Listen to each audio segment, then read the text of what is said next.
So for our first section in Unit 1, we are going to be solving and creating equations in one variable. So the first thing I want to cover is just some things to look for when you're starting these equations. One of the first things you want to look for is if you have like terms.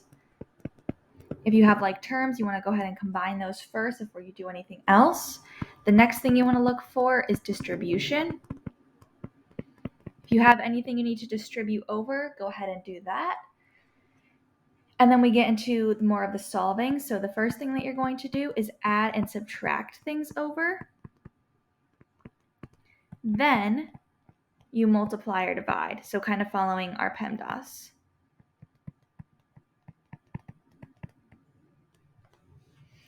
And we're going to see what that looks like here in our first example.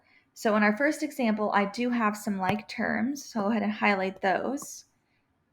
So I'm going to combine those first before I do anything else. So negative 5y and 3y will combine together to become negative 2y. So I'll have negative 2 equals negative 2y minus 18.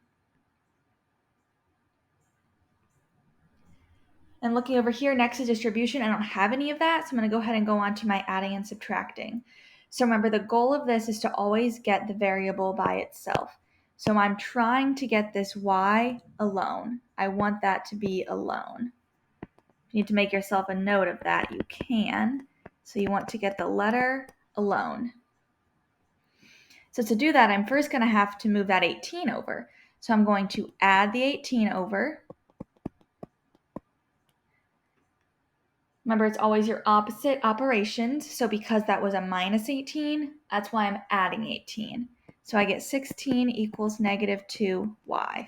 So again, if you want to make yourself a note here, you do the opposite operation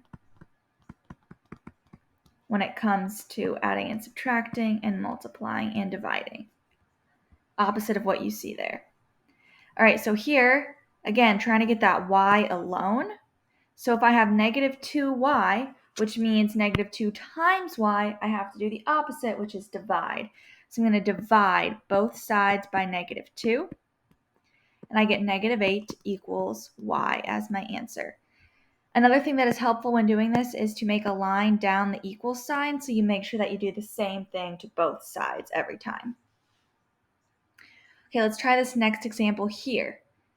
So I see some things that could be like terms, but I'm going to first have to distribute because I can't combine this with this until I've distributed that negative 3 over. So I'm going to go ahead and take this negative 3 and distribute it. So I get 27 equals 3c minus 18 plus 6c. Now I have some like terms that I can combine now that I've distributed. So these two here, I am going to combine them to get that 27 equals 8c minus 18. Oh, sorry, that should be a 9. 9c. All right, now adding and subtracting. So again, because that's a minus 18, I want to add that over. So I'm going to do plus 18 on both sides. So then I will get 45 equals 9c. And 9c means 9 times c, so the opposite of that would be dividing by 9. And so I get that 5 equals c, or you can write it as c equals 5. It means the same thing, so either way you want to write your answer is fine. Okay, let's try this next one. This one looks a little bit more confusing just because it does have a fraction in it, but we will deal with that when we get to it.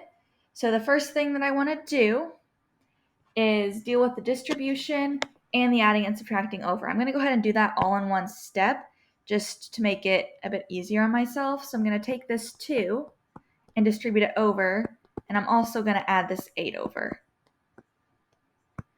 So that's going to give me 2x plus 8 over 3, and then those cancel out, equals 40. Okay, now when you have a fraction like this, because it is division, we are doing the opposite still, and we're going to multiply. So I'm going to multiply by 3 on this side and multiply by 3 on this side. When you do that, these 3's cancel, and that's why we are doing that. So then we're just left with 2x plus 8 on this side, completely got rid of that 3 there on the bottom, equals 120. Now it looks similar to the other ones that were above. I'm going to subtract 8 from both sides, get that 2x is equal to 112, divide by 2, and write this over here, get that x equals 56. All right, we have one more over here, again with a fraction, but there's no distribution here, so I'm going to jump right into subtracting that 4 over. So although there isn't an addition sign in front of that 4, it is a positive 4, so I'm still doing the opposite. So then I'm left with 3x minus 1 over 2 is equal to 5. Then again, to get rid of that 2, I'm going to multiply both sides by 2, which again will cause these to cancel out. So I'm left with 3x minus 1 equals 10. Add the 1 over, and I get 3x equals 11. Divide both sides by 3, and it's not going to work out evenly, and that's fine. I just have x equals 11 over 3, or you could write it as a decimal. Either way is fine with me. The next thing we're going to learn about is consecutive integers. So the sum of 3 consecutive integers is 132, and we need to figure out what they are. So you could guess and check in your calculator until you find the perfect 3 numbers that add together. But on your test, you are required to make a formula for this. So if we first want to define what is consecutive. So if you don't know what consecutive means,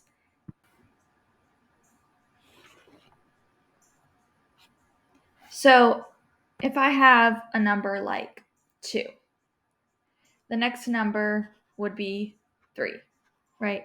So if I have 2 and then I have 3, the next I would have 4. To get from this number to this number, I'm simply adding 1. To get from this number to this number, I'm adding 2. So to put this in kind of formula words, your first number is just going to be x. We don't know what it is yet. Our second number is going to be taking that number and adding 1 to it. That makes it consecutive. And then our third number will be taking our original number, but adding 2. So it's just going in order. And now we know that there are 3 numbers, and that's what I have here. And it's the sum of them, which means we're going to be adding them all together. So I'm going to start with my first number. So this is number 1. I'm going to add on to it number 2, so x plus 1. I'm going to add on to that the third number, which is x plus 2. And that is equal to 132. And now we can simplify that down by combining our like terms, x, and x, and then 1 and 2. So I'm left with 3x plus 3 is equal to 132. And now I just solve it like I did above. So I'll subtract 3 from both sides. I get 3x equals 129. So that x is equal to 43. Now that tells me my first number. So if my first number is 43, that means my next number is 44, and my next number is 45. So those are my 3 integers. Now for odd and even ones, it's a little bit different. So if we think about it, if I wanted to go from 1 to 3 to 5, to get from 1 to 3, I'm adding 2. To get from 1 to 5, I'm adding 4. Now what about odd or even numbers? Let's say 2, 4, and 6. To get to 2 to 4, I add 2. To get to 2 to 6, I add 4. So again, to put that into a formula, our first number is still just x. Our second number is x plus 2. And our third number is x plus 4. And this is for even or odd. Okay, so 3 consecutive odd integers. I'm going to start with x, and I'm going to add my second number, so x plus 2. I'm going to add my third number, x plus 4, and set it equal to the total, which is 57.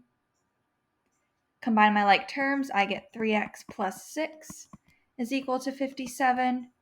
Subtract 6 from both sides. 3x is equal to 51. Divide by 3, and I get that x is equal to 17. Now, it's not going to be 18 next because it has to be odd. So it's 17, 19, and 21. Now we're going to do the same type of thing for even. So again, x plus 2 plus x plus 4, and this time it's equal to 192. So again, combine my like terms, I get 3x plus 6 equals 192. Subtract 6 from both sides, and I get 3x equals 186. Divide by 3, and I get that x equals 62. Now my next number, since it has to be even, is going to be 64. And then my next even number is 66. So those are the three even integers. Okay, on the next page here, we have some real world examples. So these things, we're going to do some just by thinking through it, and then we're going to do some by creating equations. So here, a guitar store is offering a finance plan where you have to give $50 down payment and then pay the rest of it in 6 equal monthly payments. You have $50 and you can afford $90 per month. So could you afford a guitar if it is $542? So we know it's $50 down, and you have that $50. So we know we can do that. But we need to add on to that 6 monthly payments. Now you can afford $90 per month. So we're going to do 6 monthly payments at $90 each. When we calculate that out, we get $590. So could you afford the $542? Yes, you would have some left over. Okay, next we're going to a concert. There are 4 friends, and you use discount codes, and you spend $312 among the 4 tickets. If you look in the picture here, our discount code is $15, or our amount. So, if the tickets are $312 and there's 4 of you, that means that each person had to pay $78. But that is after the discount. So we want to figure out what was the amount that we paid that we got to take away $15 from.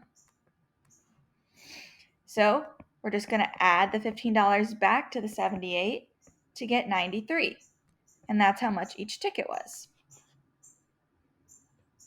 So on number 3, we are again buying tickets, but this time we're going to buy 2 shows. And our coupon is only $5 off. And there's a total of $416 for all 8 tickets. So we could do it the same way. We could do $416 among the 8 friends,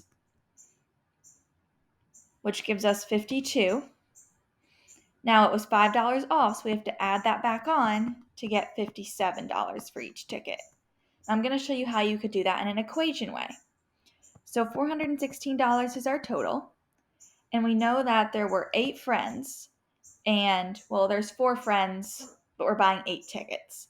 There's 8 tickets, and we don't know the cost of them, so we're going to say X, but we know that the cost was $5 off for each one. And then we solve this. So we get 416 equals 8x minus 40. I'll add 40 to both sides to get 456 is equal to 8x. Divide by 8 on both sides. And we will get that each ticket is again $57. So either way we solve it, equation or just mentally thinking through it, you should get the same amount.